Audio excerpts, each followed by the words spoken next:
ನಮ್ಮ Kannada Facebook page ನ like ಮಾಡಿ, ಯೂಟ್ಯೂಬ್ ಚಾನೆಲ್ ನ ಸಬ್ಸ್ಕ್ರೈಬ್ ಮಾಡಿ.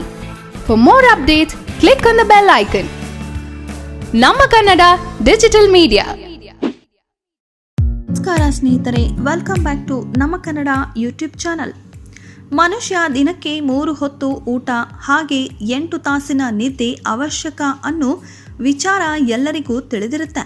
ಬೆಳಗ್ಗೆಯಿಂದ ಹಿಡಿದು ಸಂಜೆಯವರೆಗೂ ದುಡಿಮೆ ಮಾಡಿ ಬಂದವರಿಗೆ ಹೊಟ್ಟೆಗೆ ಒಳ್ಳೆಯ ರುಚಿ ಮತ್ತು ಶುಚಿಯಾದ ಊಟ ಮತ್ತು ಕಣ್ಣಿಗೆ ಒಳ್ಳೆಯ ನಿದ್ರೆ ಆದರೆ ದಿನದ ಸುಸ್ತು ಕಡಿಮೆಯಾಗಿ ಬೆಳಗ್ಗೆ ನಗುಮುಖದಿಂದ ಏಳ್ತೇವೆ.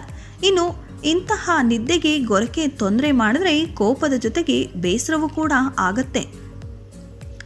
ಏನು ಔಷಧಿ ಕೊಟ್ಟರೂ ಗೊರಕೆ ಸಮಸ್ಯೆ ಮಾತ್ರ ಕಡಿಮೆ ಆಗಿಲ್ಲ ಅನ್ನೋರಿಗೆ ಇಲ್ಲಿದೆ ಸರಳ ಮನೆಮದ್ದುಗಳು. ಮನೆಯಲ್ಲಿರುವ ಸಾಮಗ್ರಿಗಳನ್ನು ಬಳಸಿ ಗೊರಕೆಯಿಂದ ಮುಕ್ತಿಯನ್ನ ಪಡೆಯಬಹುದು.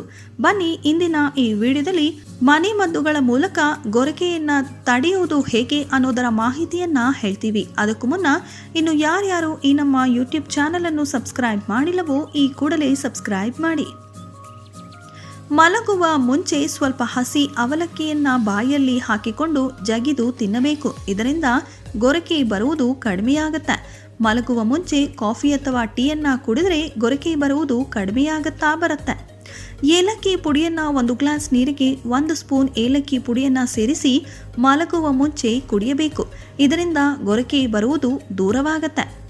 ಇನ್ನು 1 ಸ್ಪೂನ್ ಜೇನುತುಪ್ಪ ಮತ್ತು 1 ಸ್ಪೂನ್ ಆಲಿವ್ ಆಯಿಲ್ ಅನ್ನ ಬೆರೆಸಿ ಕುಡಿಯಬೇಕು. ಇದರಿಂದ ಗೊರಕೆಯಿಂದ ಮುಕ್ತಿ ಹೊಂದಿ ಹಾಯಾಗಿ ನಿದ್ರೆಯನ್ನ ಮಾಡಬಹುದು.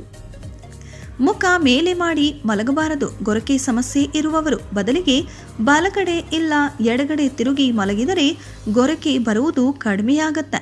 ಸ್ವಲ್ಪ ಎತ್ತರದ ಪಿಲ್ಲೋ ಇಟ್ಟುಕೊಂಡು ಮಲಗಿದರೆ ಗೊರಕೆ ಬರುವುದು ಕಡಿಮೆಯಾಗತ್ತೆ.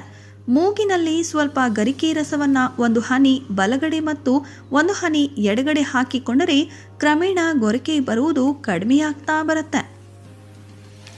ಮನೆಯಲ್ಲಿರುವ ಸಾಮಗ್ರಿಗಳನ್ನು ಉಪಯೋಗಿಸಿಕೊಂಡು ಗೊರಕೆಯಿಂದ ಮುಕ್ತಿ ಹೊಂದಿ ಆರೋಗ್ಯದಾಯಕ ನಿದ್ದೆಯನ್ನ ನಿಮ್ಮದಾಗಿಸಿಕೊಳ್ಳಿ.